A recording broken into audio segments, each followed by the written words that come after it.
कोई नौजवान जिसकी कहीं शादी ना हो रही हो और वो मायूसी की आखिरी मंजिलें तय करके शादी का इरादा ही मुलतवी कर चुका हो, ऐसे में अगर उसके लिए किसी लड़की का रिश्ता आ जाए और लड़की हो भी खूबसूरत और नौजवान, तो सोचिए इस नौजवान की खुशी का आलम क्या होगा। सरगोदा के गांव 124 शुमाली में अल्लाह दित्ता के साथ भी कुछ ऐसा ही हुआ। अबे अल्लाह दित्ता, तू कब करेगा शादी? और सारी उम्र कुंवारा ही रहना है क्या तुझे? शब्बीर ने एक गांव में एक घने दरख्त के नीचे 25 साला अल्लाह दित्ता को देखा है, जो अपने दोस्तों में घिरा हुआ था और दोस्त उसकी शादी न होने पर उसका मजाक उड़ा रहे थे और अल्लाह दित्ता दोस्तों के वार हंस हंस कर सह रहा था। मुझे भी ऐसा ही लगता है यार कोई लड़की मिले तो उसे शादी करूं ना यार। कोई मिल ही नहीं रही। वो तो और यार मैंने तो 2-2.5 लाख रुपए जमा भी किया, मैं यही तो हो जाए शादी यार। ले सुन इसकी, अबे 2-2.5 लाख रुपए में भी कोई शादी होती है क्या? अबे क्यों मजाक उड़ा रहा है मेरे दोस्त का? अबे शादी होगी इसकी और जरूर होगी और पूरा गांव देखेगा। पता नहीं कब देखेगा गांव। वाह, कोई मौजज़ा ही होगा। क्या मतलब है तेरा? अबे एक बहुत याद आई मुझे। मैं कल चीते की दुकान पे बैठा हुआ था, बाल कटा रहा था, तो एक आदमी मिला मुझे। वो अपनी बहन के लिए रिश्ता ढूंढ रहा है। मुझसे उसने बात की। वो तू कहे तो मैं बात करूं उससे? हाँ यार तुझसे बात कर यार। यार क्या पता तेरे वसीले से मेरी शादी हो जाए यार। यार यकीन कर, अगर मेरी शादी हो गई ना, मैं जिंदगी भर तेरा एहसानमंद रहूंगा यार। वह किस जंजाल में फंसा रहा है इसको? मंगनी हो गई तो कितने दिन चलेगी? अबे क्या मतलब है तेरा? अबे एक कमरे का मकान है, तू तो कमाता वमाता भी नहीं है, कहाँ रखेगा, क्या खिलाएगा? अबे मुंह अच्छा नहीं है तो बात तो अच्छी कर ले यार। तो यार बात सुन, तू उस बंदे को ढूंढ यार। यार कुछ ना कुछ करवा के यार तूने मेरी शादी करवा दे उससे यार। तू लाजमी यार, जो मांगेगा दूंगा तुझे, मैं यकीन कर। अरे अल्लाह दित्ता, तू फिक्र ही ना कर यार, मैं अभी ढूंढता हूँ जाकर। तेरी शादी होगी और जरूर होगी। मैं अभी जाता हूँ, बात करता हूँ उससे।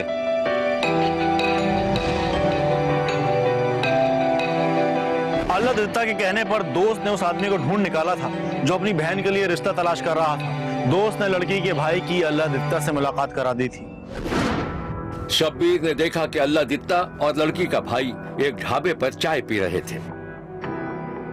देख भाई अल्लाह दित्ता, मेरी एक ही बहन है। माँ बाप के मरने के बाद मैंने उसे बहुत प्यार से पाला है और मैं नहीं चाहता कि उसको कोई तकलीफ हो। तू बेफिक्र हो जाएगा, मैं उसे बड़े आराम से रखूंगा अपने घर पे। तू फिक्र नहीं कर बिल्कुल। तो फिर इसी हफ्ते निकाह पढ़ा लेते हैं। यार मुझे कुछ तो टाइम दे यार, सारा इंतजाम करना है मुझे। तेरे पास 2-2.5 लाख रुपए है ना? हाँ यार, 2 लाख रुपए है मेरे पास। तो फिर करना क्या है? जरा सा जेवर है, खाना पीना है, यही तो करना है। हम कोई लालची लोग तो है नहीं, बस ये चाहते हैं कि अपनी बहन का घर अच्छे से बस जाए। यार थोड़ा बहुत मुझे तो टाइम दे देता ना। एक काम कर, वो पैसे मुझे दे दे, सारी जिम्मेदारी मेरी हो जाएगी। खाना पीना जेवर वगैरह ये सब कुछ मैं कल, और छुआरे भी ले आऊंगा मैं। बस ये बता अम्मा से कब मिलना है? चल तू ऐसा कर, आज शाम को आके अम्मा से मिल ले। सही है, आज शाम में मिल लूंगा। उस शाम 18 साला सना का रिश्ता अल्लाह दित्ता से तय हो गया और निकाह की तारीख भी मुकर्रर हो गई। उस दिन शब्बीर ने देखा कि दोपहर के वक्त सना के आंगन में मुख्तसर से बाराती मौजूद थे। अल्लाह दित्ता मुंह पर सहरा डाले बैठा था। सना भी दुल्हन के रूप में मौजूद थी और उनके बीच में निकाह खां साहब निकाहनामा पुर करते देखे गए। फिर निकाह खां ने दूल्हा दुल्हन से निकाहनामे पर दस्तखत करवाए और करीबी बैठे हुए 2 गवाहों ने भी दस्तखत कर दिए जो लड़की वालों की तरफ से आए थे। निकाह के बाद शब्बीर ने निकाह खां को दुआ कराते देखा और फिर सब दूल्हा दुल्हन को मुबारकबाद देते देखे गए।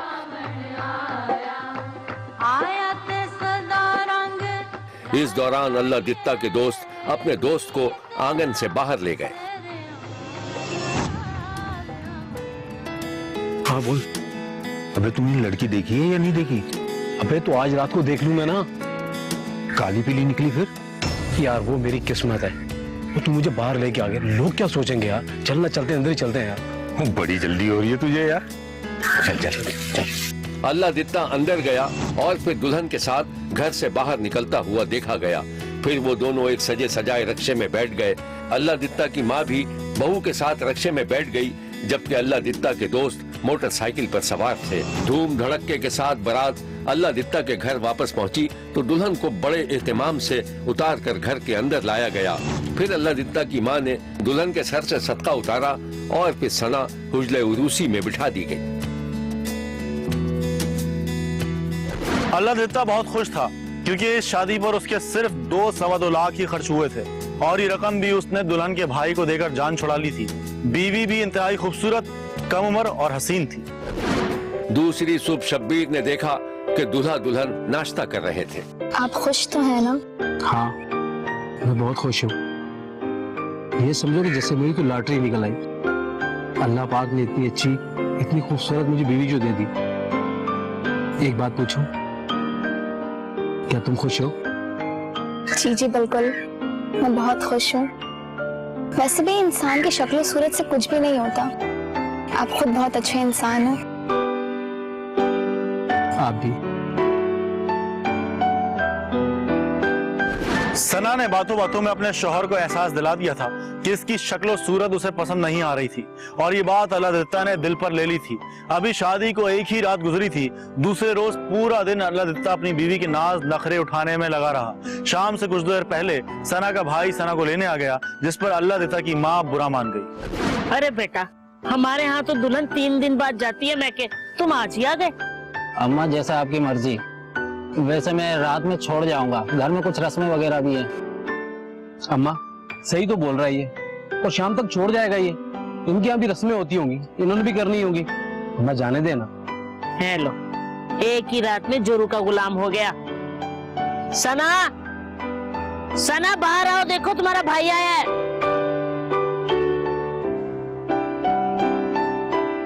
जीती रहो, जीती रहो, खुश रहो। अच्छा भाई, आपके पास सवारी तो है ना? हाँ, मोटरसाइकिल है मेरे पास। अच्छा चले, मैं रात को ना उसको लेने के लिए आ जाऊंगा। आप क्यों आओगे? मैं खुद छोड़ जाऊंगा मोटरसाइकिल।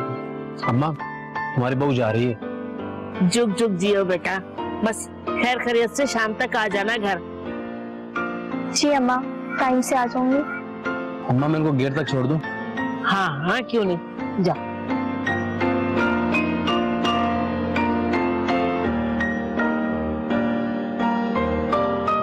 इस कहानी की मजीद तफसीलात हम आपको दिखाएंगे, लेकिन एक ब्रेक के बाद। कहीं जाइएगा मत, क्योंकि कोई देखे ना देखे, शब्बीर तो देखेगा।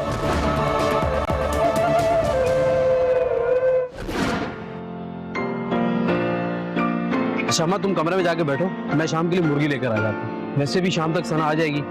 हाँ बेटा, मुर्गी ले आ, दुल्हन के आने से पहले मैं बिरयानी बना लूंगी। ठीक है अम्मा। जा, शाबाश। शब्बीर ने देखा कि सना अपने घर में दीवार पर लगे एक गिनती के चार्ट के सामने थी और चार्ट पर 6 नंबर तक क्रॉस लगा हुआ था। वो पेंसिल से 7वां नंबर काट रही थी कि उसका भाई अंदर आ गया। सना, ये क्या हिसाब किताब कर रही है तू? वैसे इस जगह पे 7 नहीं 8 होना चाहिए था। अरे भाई, तुम्हारा हाफजा कमजोर है, मेरा नहीं। हिसाब लगा लो। 1 2 6 7वां ही तो है। अच्छा खैर, छोड़ हिसाब किताब को। इस हिसाब किताब के चक्कर में मत पड़ा कर। हंसी खुशी जिंदगी गुजारो। अच्छा तैयार हो जाओ, तुम्हारा शोहर इंतजार कर रहा है। चलना नहीं है क्या? सना के लबों पर एक मानी खेज मुस्कुराहट फैली और फिर वो अपने बाल संवारने लगी। ठीक है, तैयार होकर आओ, मैं जा रहा हूँ।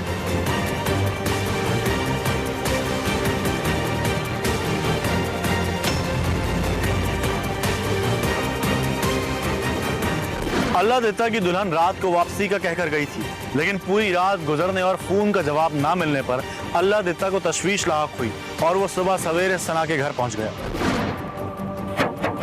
अल्लाह दित्ता सना के दरवाजे पर मौजूद था। उसने दरवाजा खटखटाया तो अंदर से सना के भाई के बजाय वही निकाह खां निकल आया जिसने अल्लाह दित्ता और सना का निकाह पढ़ाया था और जो सना का रिश्ते में कजन बताया जाता था। खुदा भाई सुबह सुबह खैरियत तो है?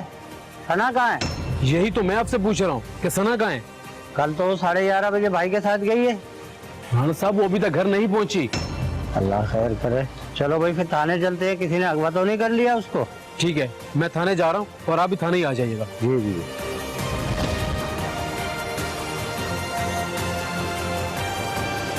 अल्लाह दित्ता ने इंतहाई तशवीश के आलम में मोटरसाइकिल थाने की तरफ दौड़ा दी। अल्लाह दित्ता थाने पहुंचा तो हेड मुहर्रिर के पास एक उजड़ा हुआ शख्स बैठकर अपनी रिपोर्ट लिखवा रहा था। हेड मुहर्रिर ने FIR लिखकर उसकी कॉपी उस शख्स के हवाले कर दी। अभी वो शख्स वहां से वापस भी नहीं गया था कि हेड मुहर्रिर अल्लाह दित्ता से मुखातिब हुआ। अस्सलाम वालेकुम साहब। अस्सलाम।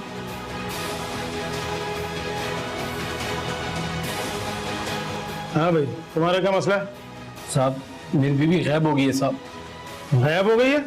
हेड मुहर्रिर ने एक नजर गौर से अल्लाह दित्ता को देखा और फिर हैरानी के आलम में कुर्सी से खड़ा हो गया। फिर से बोल, क्या बोला तूने? जी साहब, मेरी बीवी गायब हो गई है साहब। गायब हो गई है? तेरी सूरत देख के भाग गई है? नहीं नहीं साहब, साहब ऐसी कोई बात नहीं है साहब, मेरी तो शादी को भी एक ही दिन हुआ है। ओए, एक दिन में तो काया पलट जाती है। अच्छा, नाम बताओ उसका। साहब जी साहब, मेरी बीवी का नाम सना है साहब। सना? जी साहब। सना का नाम सुनकर हेड मुहर्रिर का सर चकरा गया और वो दोबारा अपनी कुर्सी में धंस गया। ओए अल्लाह दित्ता, कुछ समझ में आई तेरे? नहीं साहब। वो फराडियों का टोला था। एक रात तो रुकी ना तेरे साथ? हाँ साहब, एक रात तो रुकी है। और तूने उसके भाई को पैसे भी दिए होंगे? हाँ साहब, उसके भाई को 1.25 लाख रुपए दिए थे साहब मैंने। हेड मुहर्रिर के सर चकराने का कोई मामूली सबब नहीं था। अल्लाह दित्ता से पहले 6 लोग अपनी बीवी की गुमशुदगी की रिपोर्ट दर्ज करवाने के लिए गए थे और हसीन इत्तेफाक ये था कि उन सब की बीवियों का नाम सना था। हेड मुहर्रिर ने वाकया क्या था, सना कौन थी, क्या करती थी, कहाँ गायब हो गई थी, इसकी तफसीलात अल्लाह दित्ता के वकील ने कुछ इस तरह बताई। 1/17 से इसने ये सिलसिला शुरू किया है और 13/4/2017 तक इस अरसा के दौरान इसने 7 निकाह किए हैं। किसी दिखावा से कोई तलाक नहीं ली। एक शख्स चला जाता है रब नवाज, जो उसका भाई बना हुआ है, वो कहता है कि हमारी एक बहन है, हम गरीब लोग हैं, हमसे कोई रिश्ता नहीं लेता, आकर हमारे साथ रिश्ता कर लें। ये सादा लोगों को ले आता है, उनसे कहते हैं कि जहेज और बिरादरी की रोटी की मद में आप हमें 2 लाख 2.5 लाख रुपए दे दें और कुछ नहीं लेंगे। ये शादी करने के बाद इन्होंने जो निकाह खां बनाए हुए वो भी इनके ग्रुप का है, वो जेली निकाह नामा निकाह खां, इसका कोई रजिस्टर नहीं है। इस तरह जो गवाहान बनते हैं, हर निकाह नामे वही गवाहान होते हैं, उनका भी कोई वजूद नहीं है। ये जो अल्लाह दित्ता, जैसे मैं कौंसल हूँ या वकील हूँ, इसके हमने ऐसे ट्रेस हाउस किया है कि इसके साथ भी फ्रॉड हुआ।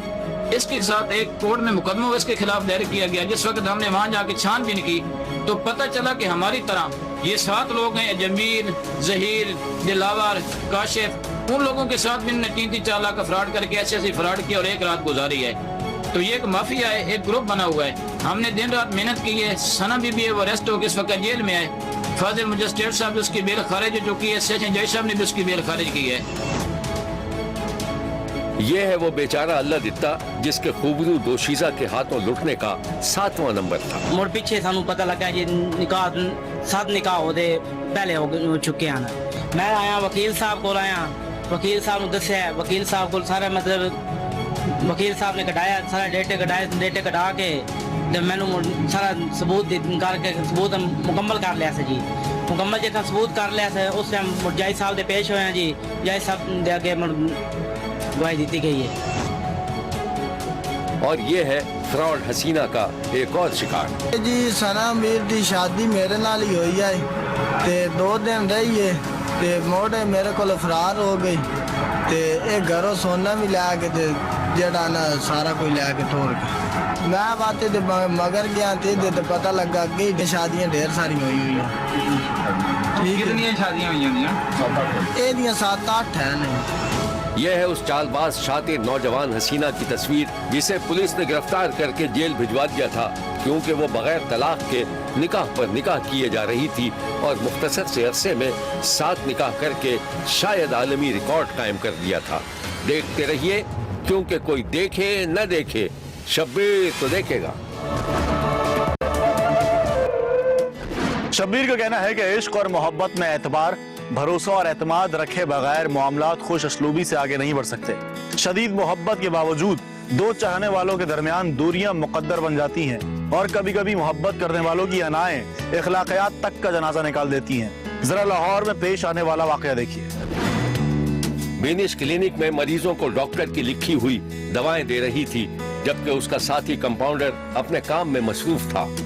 मरीजों का रश कम हुआ तो बिनिश ने अपने बैग में हाथ डालकर एक डब्बा निकाला और स्टूल पर रुमाल बिछाकर डब्बा खोलकर रख दिया। चलो भाई जल्दी से आ जाओ, खाना खा लो। ये देखो मैंने दाल माश बनाई है और तुम्हें भी तो बहुत पसंद है ना। पसंद ना पसंद की बात नहीं, खाना तो पड़ेगा। ये इतना अजीब सा क्यों बोल रहे हो? क्या मजबूरी है ऐसी जो पसंद ना पसंद की बात कर रहे हो? एक तो भूख जोरों पे और दूसरी बात ये कि आपका खुलूस। वाह वाह वाह, क्या डायलॉग मारा है ना। जल्दी से खा लो खाना, अभी तो कोई मरीज भी नहीं गया। किसने कहा मरीज नहीं है? एक तो आपके साहिब ही है। बहुत ज्यादा बोल रहा हूँ, खा लो ना खाना।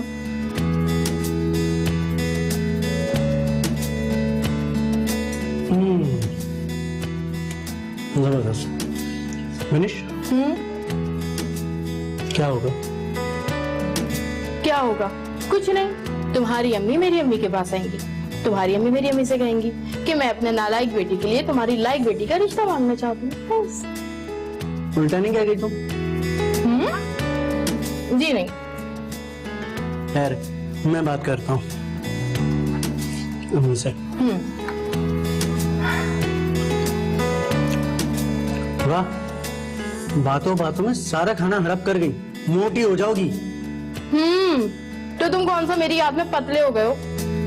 फिर छोड़ो, चाय पियो। नेकी और पूछ पूछ अच्छी थी मगर। हाँ अभी मंगाती हूँ। बिनिश ने एहतियात से छोटा सा दस्तरखान लपेट लिया और फिर मुस्कुराती हुई बाहर निकल गई। बिनिश लाहौर की रहने वाली थी और उसका साथी लड़का भक्कड़ से लाहौर आकर क्लिनिक में मुलाजमत करता था। दोनों का ताल्लुक गरीब घराने से था, यहाँ तक कि लड़के के पास लाहौर में रहने की जगह तक नहीं थी। लड़के ने बिनिश के लिए रिश्ता भिजवाया तो बिनिश की माँ कुछ सोच में पड़ गई। बहन, ये तो खुशी की बात है कि आप अपने बेटे के लिए आई हैं, लेकिन जी मैं जानती हूँ बगैर पैसे कोई काम नहीं हो सकता, मगर मुझे यकीन है बहुत जल्द मेरा बेटा अच्छा कमाने लगेगा। आप हाँ तो कीजिए, मम्मी कर लेते हैं। मुझे कुछ वक्त दीजिए, इंशाल्लाह अच्छा ही होगा। अच्छा तो मैं परसों फोन करूंगी, लेकिन बिनिश नजर नहीं आ रही, उसको तो बुलवाइए। वो कहाँ होगी इस वक्त? क्लिनिक गई है। अच्छा तो मुझे इजाजत दीजिए, मैं चलती हूँ। बिनिश की माँ ने लड़के की माँ को दरवाजे तक छोड़ा और किसी गहरी सोच में डूब गई। बिनिश लड़के से प्यार करती थी, इसलिए बिनिश की माँ बाप ने लड़के की गुर्बत को नजरअंदाज करके उनकी मंगनी कर दी। शब्बीर ने देखा कि क्लिनिक का अमला एक मेज पर रखे हुए मिठाई के डब्बे से मिठाई खा रहा था और बिनिश और उसके मंगेतर को मुबारकबाद भी दी जा रही थी। वाह बिनिश, यार क्या बात है तुम्हारी, चुपके चुपके। अच्छा भाई ऐसा ही होता है, तुम भी तो सारी मिठाई खा गई। ये लो बहन, तुम भी खा लो। ये लो। क्लिनिक में मुबारकबाद के दौरान साथियों के कहकहे गूंजते रहे। फिर एक दिन शब्बीर ने देखा कि लड़का पैदल बिनिश को स्टॉप तक छोड़ने जा रहा था। एक बात बोल, आज बहुत खूबसूरत लग रही है। तुमने सोचा था कि ऐसा होगा? अब हो गया ना। अच्छा मुझे ये बताओ कि शादी के बाद मुझे कहाँ रखोगे? रखना कहाँ है? बक्खर चलेंगे, बक्खर में रहेंगे। बक्खर? नहीं भाई, मैं बक्खर बिल्कुल भी नहीं जाऊंगी। लाहौर हमारा इतना बड़ा शहर है, यहाँ पर हम लोग काम करते हैं, यही ठीक है। अच्छा बाबा, जैसा तुम चाहती हो वैसा ही हो।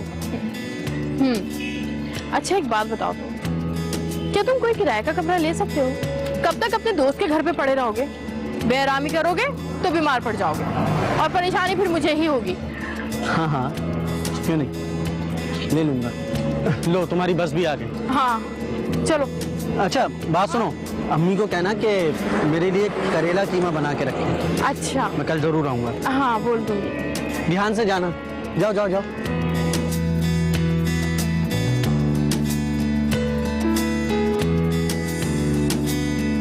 लड़की की मां दोनों के निकाह पर इसरार कर रही थी, जबकि बिनिश के घर वालों ने यह शर्त लगा दी थी कि लड़के के पास लाहौर में रहने के लिए कोई घर होना चाहिए।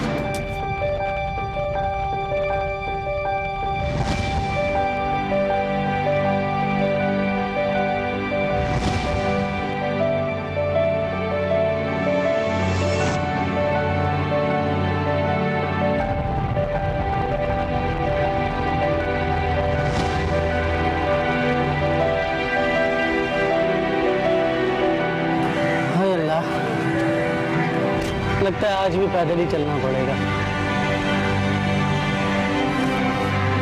चलो खैर है, 2-3 घंटे में तो घर पहुंच ही जाएंगे।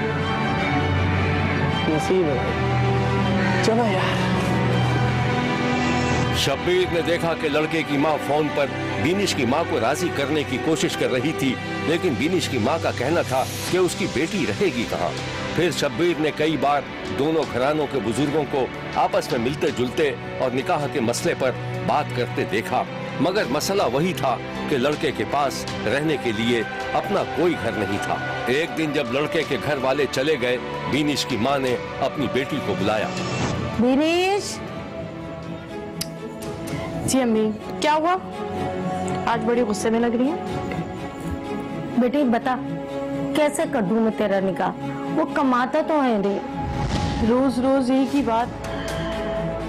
अम्मी तुम बिल्कुल भी परेशान मत हो, मैं उसे रोज ही तो कहती हूँ काम क्या करो, लेकिन वो नहीं सुनता। अम्मी आप मुझे मेरे हाल पे छोड़ दें, अब वही मेरी किस्मत है और वही मेरी तकदीर।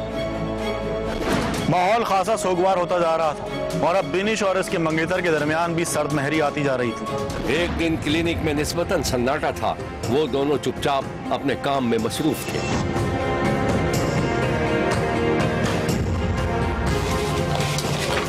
सुनो, कल के लिए सॉरी। तुम्हें तो पता है ना कि अम्मी ने जो कहा वो बिल्कुल ठीक था। हाँ, तुमने ठीक कहा, मगर मुझे दुख उनकी सोच पर नहीं है। मुझे रंज तो इस बात का है कि तुम भी मेरी मजबूरी नहीं समझे। ऐसी बात बिल्कुल नहीं है। अम्मी ने मेरे लिए कुछ पैसे जोड़ कर रखे हैं। मैं अम्मी से कहती हूँ कि वो पैसे तुमको दे दें। कुछ पैसे तुम अपनी अम्मी से लो और एक छोटा सा मकान खरीदो। क्या बात कर रही हो तुम?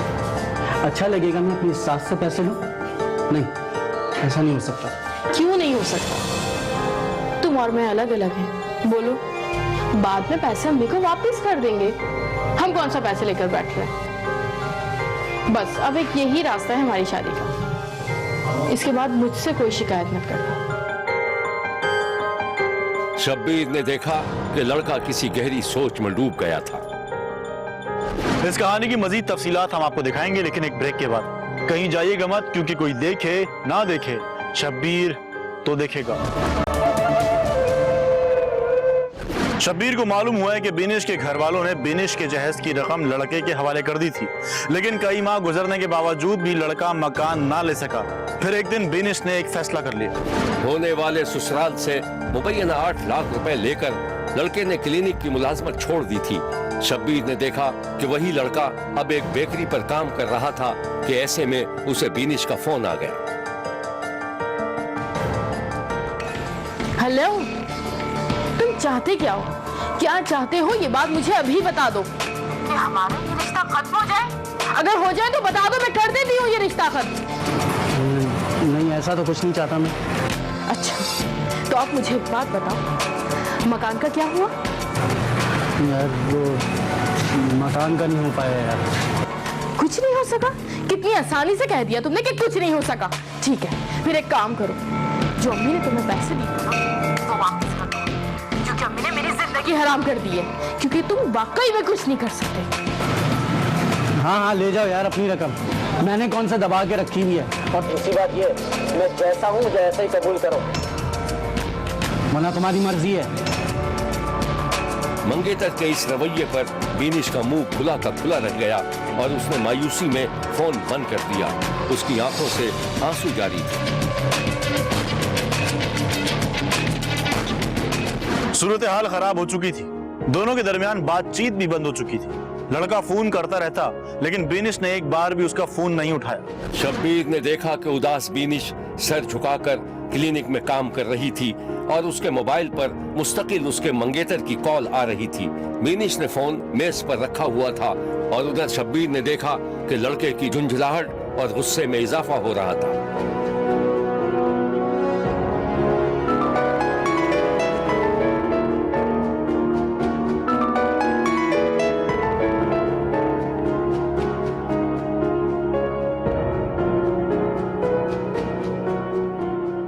फिर एक दिन ये हुआ कि मंगनी टूट गई और दोनों के दरमियान राबते नाम की कोई चीज नहीं रही। शब्बीर ने यह भी देखा, एक दिन बीनिश का साथी मंगेतर तन्हाई में उदासी के आलम में बैठा था। उसे बीनिश के साथ गुजरा हुआ वक्त याद आ रहा था और उसे जब ये याद आया कि अब वो उसका फोन नहीं उठाती तो लड़के के चेहरे पर गुस्से के आसार पैदा हुए और उसने फैसला कर लिया कि वो बीनिश से आखिरी मुलाकात करके पूछेगा कि आखिर वो चाहती क्या है।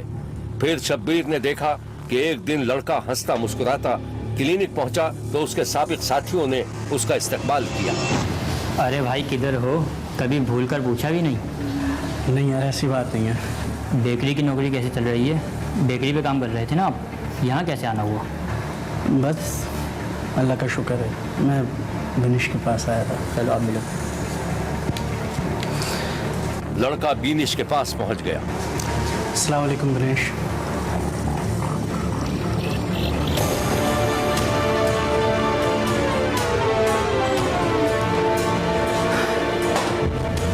प्लीज झगड़ा खत्म करो बीनिश, प्लीज मुझे माफ कर दो। अच्छा एक काम करते हैं, हम दोनों कहीं बाहर चलते हैं, बात भी कर लेंगे और खाना भी खा लेंगे। बस मुझे तुमसे कोई बात नहीं करनी, यहाँ तमाशा मत बनाओ प्लीज। अच्छा एक काम करो, एक सेकंड के लिए बाहर आ जाओ, यहाँ सब लोग देख रहे हैं। सिर्फ एक सेकंड बात सुन लो प्लीज। शब्बीर ने देखा कि बीनिश बादिल नाखास्ता क्लिनिक से बाहर निकली। शब्बीर को यूं लगा जैसे लड़का उससे कोई राजदारी की बात कहने के लिए उसके नजदीक आया, लेकिन दूसरे ही लम्हे जो कुछ हुआ वो नाकाबिले बयान है। बीनिश के साथी मंगेतर ने एक हंसती खेलती गरीब लड़की को तेजाब से नहला दिया था और फिर फरार हो गया था।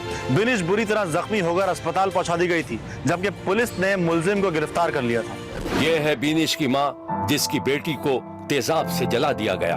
उधर से फोन आ गया किसी बच्ची का, वो कह रही है ये बीनिश आपकी बेटी है। मैंने कहा हाँ। जाबिर कह रहा है किसका फोन है? मैंने कहा वही क्लिनिक से फोन आ गया, बीनिश का फोन आ गया, तो वो क्लिनिक का ये नंबर है।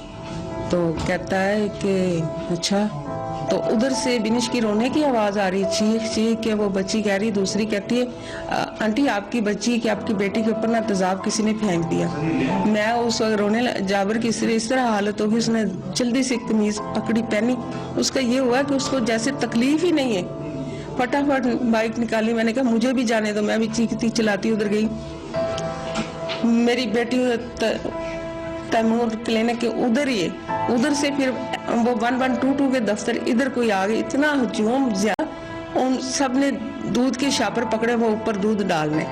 और मेरी बेटी को कहती है, बाद में बेटी ने मुझे बताया, उसने कहा भी अम्मी मेरी किस्मत खराब अम्मी, ये उसने मुझे साथ ले जाने की कोशिश की। मैंने कहा नहीं बाइक पे बैठ जाऊँ। मैं कहती नहीं मैंने नहीं बैठना। मेरे साथ साथ बाइक के ऊपर बैठ के चलता रहा। फिर वो नीचे उतरा, उसके हाथ में शापर है और मैंने कहा, मैं उधर होने लगी, मेरा बाजू पकड़ लिया उसने, जोर से बाजू से पकड़ लिया। और मैंने कहा इसमें क्या है शापर में? कहता है जूस है तुम्हारे लिए। मैंने कहा मैंने नहीं पीना जूस। नहीं तुम्हारे लिए मैं लाया। कहती नहीं मैंने नहीं पीना, मुझे छोड़ो मेरा हाथ। उसने नहीं हाथ छोड़ा, उसने ऐसे बिनिश का हाथ से पकड़ा हुआ, दूसरे हाथ से ऐसे हाथ करके उसने फिर इस तरह से वो बोतल का ढक्कन खोला और बिनिश के ऊपर गिराया। और बिनिश कहती है कि अम्मी मुझे इसने मैं उधर गेट सबके उनके मैं हाथ मारती रही हूँ, मुझे बचाओ बचाओ, किसी ने बात नहीं। एक गेट उधर का चश्मदीद हुआ, उधर हाथ लगे बिनिश के और वो जल गया, गेट जल गया, हाथ लगे, और बच्ची का क्या हाल होगा। पुलिस ने इस केस के बारे में जो कुछ बताया था वो ये है। 12 तारीख की रात को डिफेंस ए के इलाके में एक ये खातून है जो बिनिश जिनका नाम है, इनके चेहरे पर तेजाब फेंक दिया गया था और इन्होंने जिसको नामजद किया उसके मुतालिक हमारे पास उस वक्त कोई ख़ास डिटेल्स नहीं थी। फिर हमने जब इनके घर वालों से और इनसे हमने डिटेल्स ली तो कुछ हमें टेक्निकल तरीके से पता चला कि ये मुलजिम जो है ये कहाँ हो सकता है। ये शहर से बाहर जा चुका था। फिर हमने कुछ लोकेशंस और टेक्निकल तरीके से जो भी हमने इसको फॉलो अप किया, then we got to know कि हमने 2-3 अजला में इसकी रेड्स कराई जिसमें भक्कर, लैया और मुजफ्फरगढ़ शामिल थे। फिर उसमें फाइनली ये बंदा जो है वो भक्कर से रिकवर हुआ। इसमें हमें बहुत सारी एफर्ट करनी पड़ी। टीम्स हमने अगले ही दिन रवाना कर दी थी। 12 तारीख का वाक़या है, 13 को टीम्स रवाना हुई है और 14 को ये बंदा पुलिस की कस्टडी में था। और ये है वो शख्स जिसने मोहब्बत के नाम को बदनाम करने की कोशिश की और अपनी ही मोहब्बत को इंतकाम का निशाना बना डाला। जी, मेरा नाम असफुल्ला है, मैं स्टोर पे कैशियर का काम करता था। प्लानिंग नहीं थी, बस धमकी के लिए मैं गया था कि उसको धमकी दूंगा, लेकिन उस टाइम मुझसे कोई होश काम नहीं किया तो मुझसे ये हो गया। नहीं, ऑफिस में था, ऑफिस से मैं फिर आया तो दिन को ही फिर ये सेकेंड टाइम में छुट्टी करके आ गया था तो शाम को ये 9:30 सवा 9 बजे ये वाक़या हुआ। तो मैंने ये प्लानिंग नहीं थी, बस वैसे धमकी के लिए मैंने दिया था, लेकिन उस वक्त मुझे कोई होश नहीं था तो इस वजह से मुझसे फिर ये हो गया। जो उसके पास में गया तो उसको मैंने मिन्नत वगैरह की कि बात सुनो मेरी, तो उसने कहा नहीं मेरा निकाह रहे थे बात, तो उस वक्त फिर मैंने ये किया। शब्बीर को मालूम हुआ है कि बीनिश की हालत ठीक नहीं है, उसका इलाज जारी है। शब्बीर ने बीनिश की जल्द सेहतयाबी की दुआ की है और मुल्जिम को इबरतनाक सजा देने का मुतालबा किया है। देखते रहिए, क्योंकि कोई देखे न देखे शब्बीर तो देखेगा। शब्बीर का कहना है कि वो देख रहा है और मुसलसल देखता रहेगा। मुल्क भर से मजीद कहानियों और उनकी तफसीलात के साथ फिर मुलाकात होगी। देखना ना भूलिएगा, क्योंकि कोई देखे ना देखे शब्बीर तो देखेगा। अगर आप अपने इर्द गिर्द होने वाले किसी गैर मामूली वाक़े से शब्बीर को आगाह करना चाहते हैं तो SMS करें SAB लिखकर स्पेस दें और अपना मैसेज अपने शहर और नाम के साथ 247 पर भेज दें। फैक्स करने के लिए हमारा नंबर है 021-3580-3820। खत लिखने के लिए हमारा पता है 5 express way of Korangi road, Karachi. Express news, Shabbir तो देखेगा।